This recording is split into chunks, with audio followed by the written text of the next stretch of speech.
how the aortic arch develops. And to understand the aortic arch development, I have to speak a little bit about embryology. I'm not an embryologist, but I learned from a book how the vascular system develops. Before I start my talk, I'd like to show you this picture. This man is Pierre Lachanias. Most of you probably never met him. Unfortunately, he passed away in 2008. But he was our teacher, and he taught us a lot of things about the vascular system and neuroanatomy, as well as neurovascular diseases. We are in debt to him and what we know now, and what we are continuing of this course. This course was started in 2000 by initiation of Pierre Lachanias. And after he passed away, because of all previous students and a lot of faculty felt we should continue to teach younger people, so we continue this planet course. You know what planet means? It's after his name, I think. So please understand. Anyway, once egg is fertilized, it migrates from fallopian tube to go to the uterus and embedded implants into the endometrium. It started to proliferate, and this is, I took the picture from the embryology book by Sandra. You can see this is a yolk sac, and now embryo is developing, and 2 layers of Lissi, and this is yolk sac is developing. I mean, the cells started proliferate. And then, if you continue the ectoderm and endodermal layer, this middle of the ectodermal layer of embryo, the first step is making this groove. They call it primary primitive strip. From there, cell proliferation occurs more rapidly than the rest of the ectoderm, and this has become a neural plate. Okay? You can see this is groove, and from there, also mesoderm is developing from there. This is actually neural plate. You can see the cell proliferation occurs, and there's edges of 2 ends of the neural plate getting together and joins and making this neural plate to separate tube. The separate tube is neural tube, rest, the becoming neural crest, and the other one is the external ectoderm. This neural tube fuses from top to bottom, and especially from the center, it fuses together. Okay? And then making neural core, like this neural core, a cephalic core, and inferior core as well. At this stage, you need nutrients to cell proliferate. Initial nutrient supply is coming from amniotic fluid. From amniotic fluid, diffusion occurs, and along the neural tube, there's a primary covering occurs to improve supply of nutrient to neural tube. That's called Manning's primitiva. This Manning's primitiva is initially supplying nutrient. However, neural tube, neural cells increase in numbers rapidly. You need more nutrient supply. One of the things this meninx primitiva has is loose vascular network. At this stage, some of the loose endothelial cells form vascular network without the differentiation of artery or veins. Then, to improve the nutrient supply, meninx primitiva enlarges into the neural tube. The cross-section of this area is actually, you can see, loosely developed artery and vein envisaged with the meninx primitiva into the cavity of neural tube. This eventually become ventricles, and this has become eventually choroid plexus. So at this stage, supplies amniotic fluid, and then choroid plexus is major supplier to the growing neural tube. About the 4 weeks, at the end of 4th week, now pharyngeal pouches are developing. You can see some of the prosencephalon, the mesencephalon, rhombencephalon, and segmental systems are developed around 4 weeks and developed for the end of 4th week. Primordial heart develops. From the primordial heart, and some of the vascular system started establishing the blood flows. Okay? If you look at the more details of how it goes, from primordial heart, there's a truncus arteriosus. Okay? Truncus arteriosus eventually divides into the ascending aorta and the pulmonary artery. However, this truncus arteriosus continued to aortic sac. Aortic sac is continuing to pair aortic arch. This aortic arch is in front of growing neural tube. Okay. So this connection is first aortic arch. This is becoming a ventral aorta. The paired arterial system is dorsal aorta. From there, more connections occur between this ventral aorta to dorsal aorta. Dorsal aorta is now, you can see it here, paired dorsal aorta. Okay? And this is developing, future development of the internal carotid artery. Now, in front of this mesencephalon and rhombencephalon, okay, there is a loose vascular network develops. This is eventually become a ventral longitudinal arterial axis, which we'll talk about later on. These drawings are by Dorcas Hager Paget. The Paget is taught us basics of how vascular system develops embryologically. Okay? Neurovascular system. I don't know you heard about Paget. Paget was not a physician, but Paget was a medical illustrator of the dandy. Okay? Was the dandy when he was chairman of the Johns Hopkins Neurosurgery Department. He hired her to illustrate what he was operating field on. Then she was interested in embryology, and she detailed the study of specimens, which is collected in Carnegie Institute in Baltimore. That's how all this diagram came from, what Paget studied and Paget published. Okay? Anyway, about at the end of 4th week or 5th week, this is a view going over, and this is view going sideways.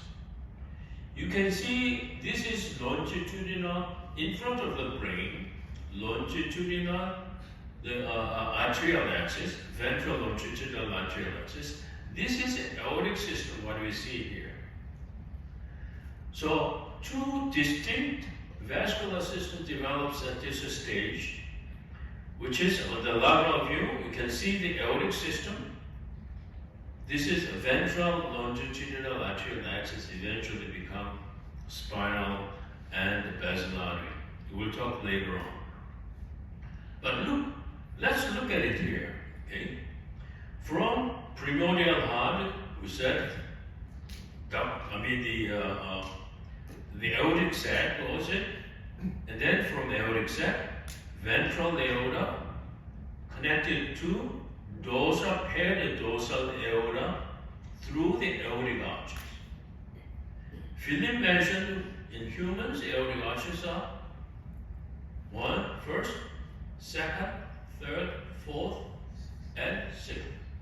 Humans, a lot of people will mention humans are fifth aortic arch not existent, but with just a question still. Sixth aortic arch is become later pulmonary artery. Fourth aortic arch and third aortic arches are important, what we're going to discuss now. Okay. I found this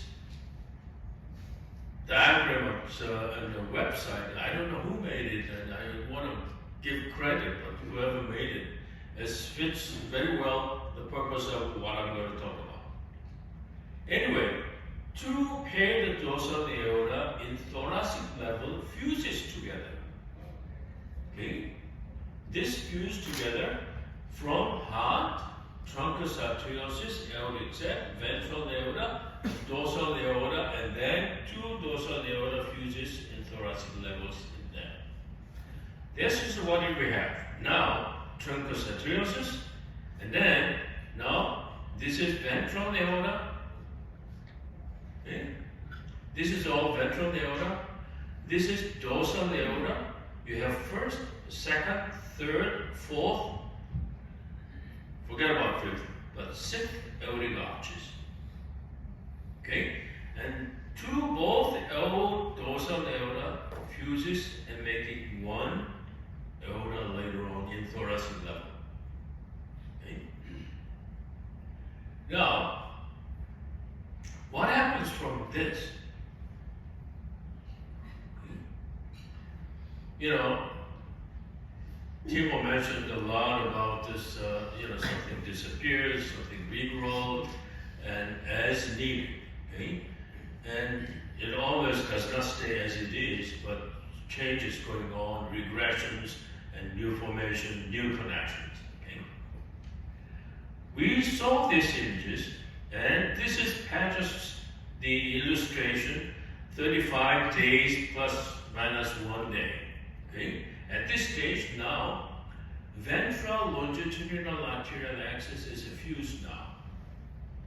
Now aortic system here, okay? Distal portions are cut out, but anyway, in lateral view, what we have is, this is ventral aorta, third, fourth, and sixth aortic arch. Look, between the third and fourth aortic arch is still fused. It is connected still. Okay. And then, a few days later, this connection disappears. Between the third and fourth aortic arch, okay, this will disappear. And now we have truncus, ventral aorta, two ventral aorta, dorsal aorta, third aortic arch, dorsal aorta, now disconnected. This is fourth aortic arch and two fused aortic arches, the dorsal aorta. Okay. Now, from this picture, okay, apparently segment of dorsal aorta from fourth aortic arch to fused segment in thoracic level disappeared. Okay. And the right side, dorsal portion of dorsal aorta regresses. You can see it here in diagram. The clear area is regressed dorsal aorta. Okay. This disappears. And then short segment of primitive ventral aorta become part of aortic arches. Trunk, short portion of this ventral aorta is brachiocephalic artery. Now, ventral aorta continuing as common carotid artery, and we'll talk about development of internal carotid later on. Fourth aortic arch on the right side becomes subclavian artery. You understand that now? From here, brachiocephalic, subclavian, continuing through the seventh intersegmental artery and subclavian artery, and later vertebral artery develops. Okay? You follow? Now, on the left side, the ventral aorta is continuing as portion of aortic arch. Continuing ventral aorta becomes left common carotid artery. And then fourth aortic arch on the left is remaining part of aortic arch, and this is continuing to thoracic aorta and abdomen. And subclavian artery on the left side is coming from seventh intersegmental artery. Okay? So that develops our normal pattern of brachiocephalic artery, left common carotid artery, left subclavian artery, and right subclavian artery. Let's briefly review. This was all connected, and then between the third and fourth aortic arch on both sides of dorsal aorta disappears. Okay. And then dorsal aorta from sixth aortic arch to fused segment disappears. Now, ventral aorta, segment of ventral aorta on the right side become portion of the aortic arch, brachiocephalic artery, fourth aortic arch continuing with a subclavian artery. On the left side, ventral aorta left, fourth aortic arch, continuing thoracic and abdominal aorta, and subclavian artery is coming from seventh intersegmental artery coming from dorsal aorta. Okay.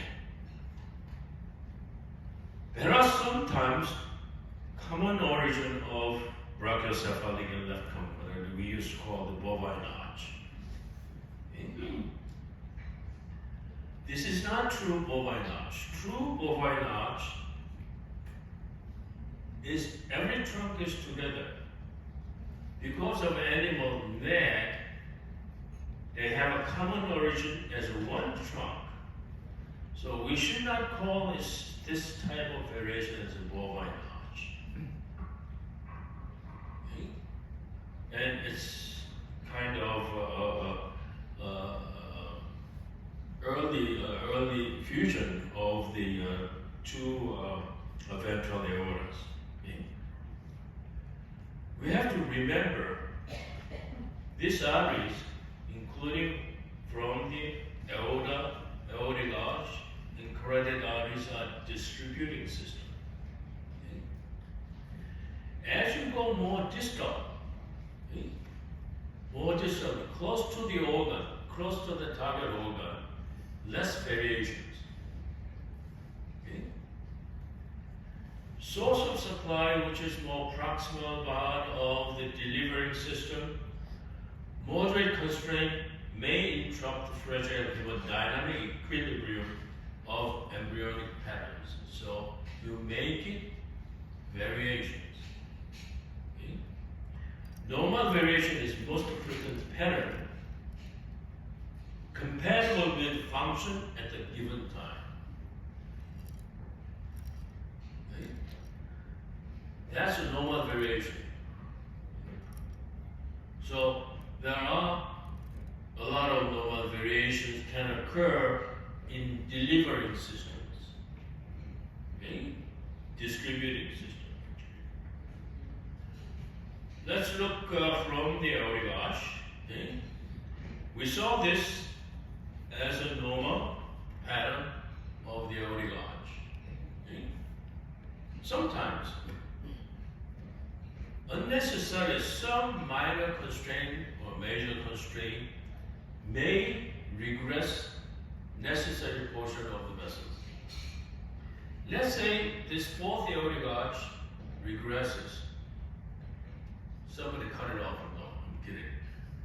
If this regresses, what can happen?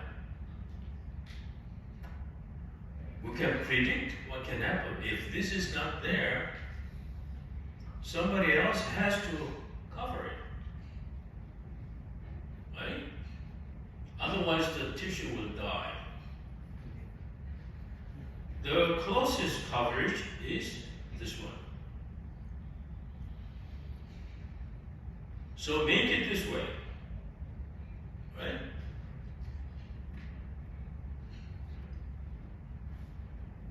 What is?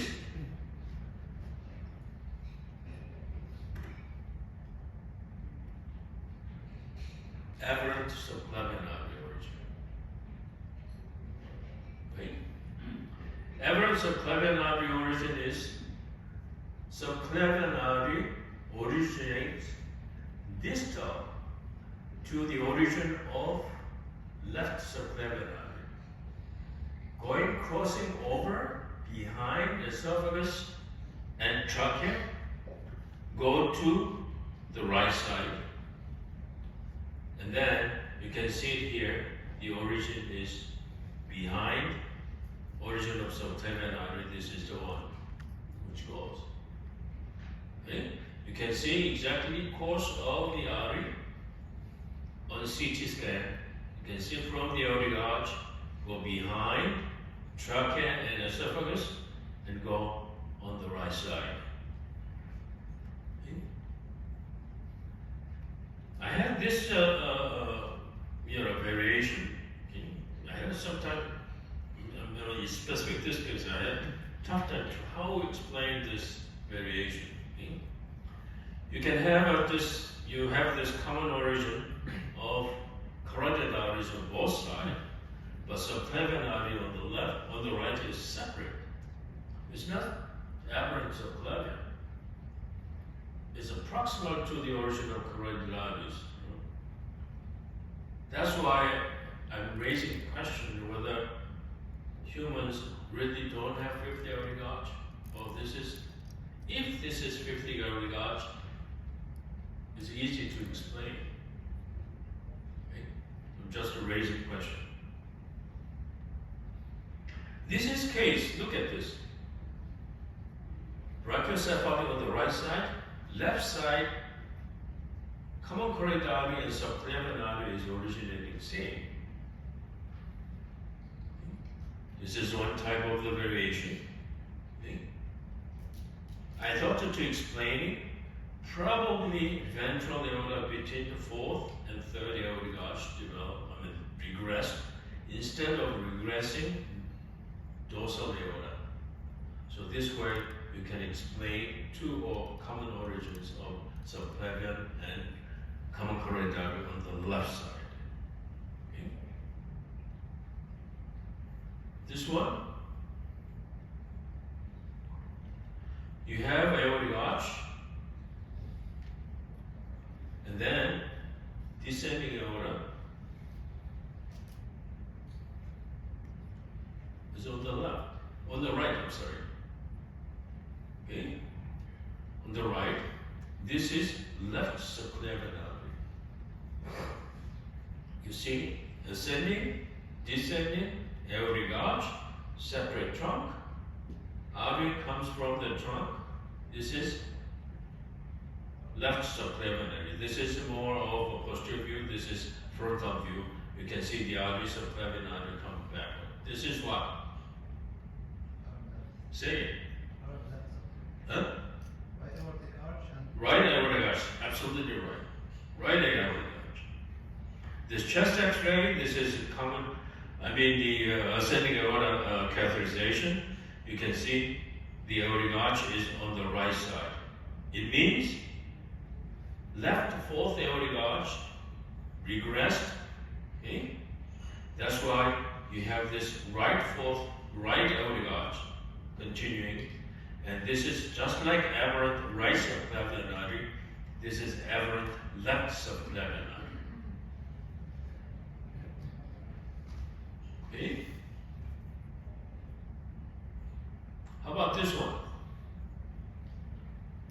Ascending aorta, descending aorta, aortic arch, no vessels crossing. This is reconstructed. Aortic arch ascending. It's not posterior view. This is frontal projection. Frontal view. It is? Great. Great. Whoever answered. You passed the exam. This is situs inversus. Okay? You can see body is completely reversed. Liver is on the left side. Okay? Heart is on the right side. Okay? This is two aortic arches, double arch. You can see two. Okay. Separate origin of subclavian and carotid, subclavian and carotid artery. Okay. This is because this supposed to be regress, didn't regress, and persisting.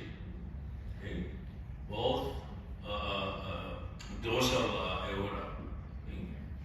And this often makes it very difficult or very symptomatic because of the vascular ring.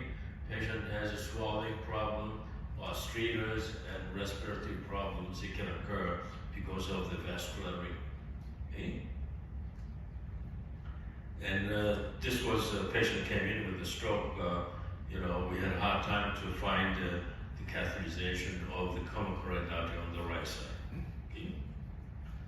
How about this one?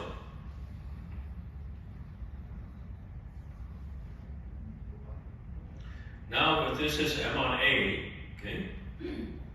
You have ascending brachiocephaly, common carotid on the right.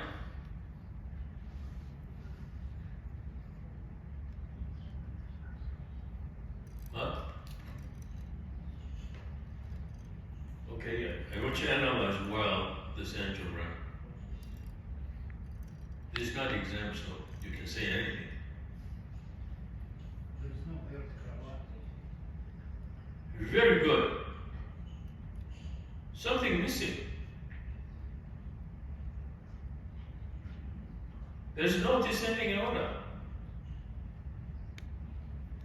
No descending aorta. Okay? We have a lot of vessels in the thorax.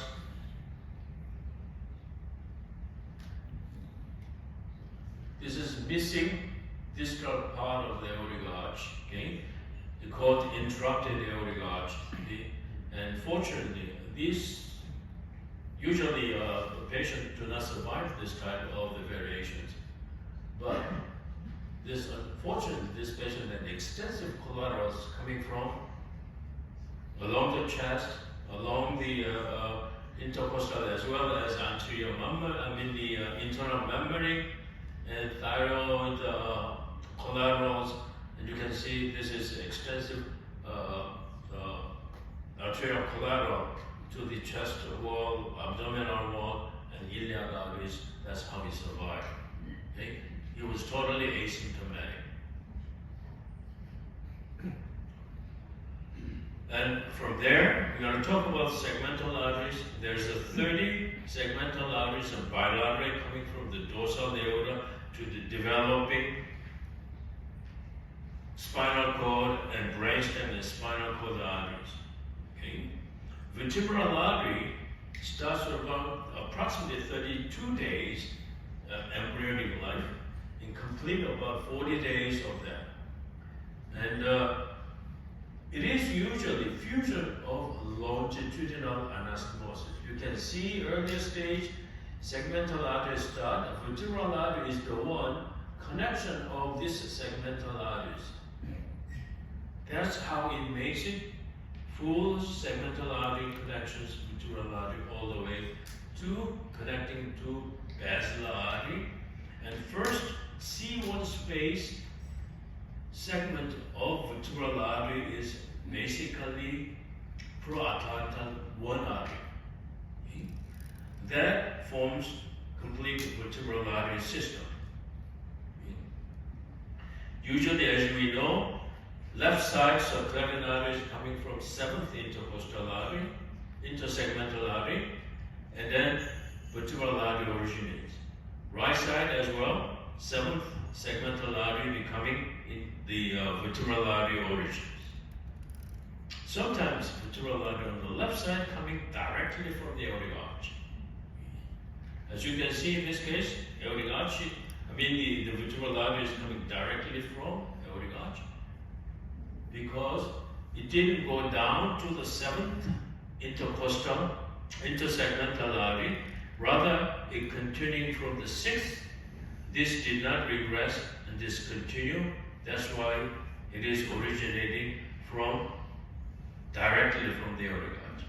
Double origin, some of this segmental artery supposed to regress, but it kept continuing, and that's how it become double origin vertebral arteries. You can see double origin vertebral arteries. This is another example. One is originating directly from aortic arch. It means this is coming up 6th. Okay, this is 7th segmental artery origins. So you make it double origin vertebral artery. Right side of vertebral artery is explained, okay, by regression distal to the origin of T1, okay, 8th segmental arteries. That's why persisting this right-sided vertebral artery originating directly from the aorta and distally. Okay? This is aberrant right subclavian artery. Right vertebral artery is coming from directly from the common carotid artery. And I had a hard time explaining this one too. I'm thinking about maybe 50 aortic arch is just the explanation of this type of variations. Okay. And some of the variations, vertebral artery may come distal to the origin of subclavian artery. This explains it comes from 8th intersegmental artery or T1 segmental artery origin of vertebral artery. So vertebral artery is originating distal to the subclavian artery. You can see it here and all the way down from the thoracic level. Okay? And one more comment of the vertebral artery system. There are 3 metameric origin vessels in cervical areas. One is the vertebral artery, most dominant one. The other system is ascending cervical and deep cervical arteries. Okay? Thyrocervical and costocervical arteries. Those systems can combine, like seen here. You can see vertebral artery giving origin of the thyroidal artery and ascending cervical artery. Okay? And this one has vertebral artery and costocervical trunk and thyrocervical trunk as well. Okay? And not many branches coming from subclavian artery. So remember, there could be variations. Variations are selection of the root at the given time for the functions. Okay? Thank you.